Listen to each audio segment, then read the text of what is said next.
Hello guys and welcome back into a new brand video. In today's tutorial, I'm going to show you how to set up a Dkim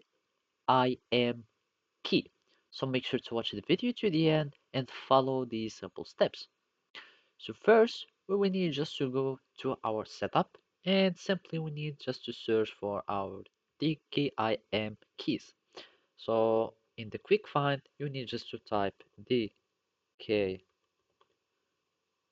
and from here we will find our keys.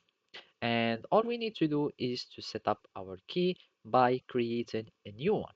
So I'm just going to click on create a new one. And of course you will need to choose the key size or the modulus size. And from here you can have a selector. You can simply enter a unique name for your key. My key, I will just name it my key or anything, and I'm just giving another name.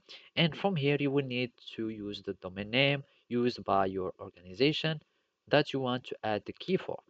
And of course, here you will add uh, the patterns that will match for the key. So, for example, if you have some subdomains, some prefixes, or anything, and basically you will be having, for example, my domain like this .com, and anything that will be before this domain is also correct if you have any other domains. And basically you can do this, depends on the pattern of your domain. And I'm just going to use this one here, and I'm just going to click on save. So basically we have some problem with the pattern, so let's just copy this one and let's go with this one.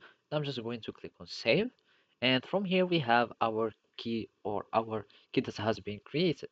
So now we need to start activating the key, and basically we need just to go to edit, and then you will need to have some CNAME records, etc. So you will need to add the record in your domain name cpanel or console in your domain name provider, and you will add these record, and you will be able to start activating the key. So basically that's it. Thank you for watching and see you next time.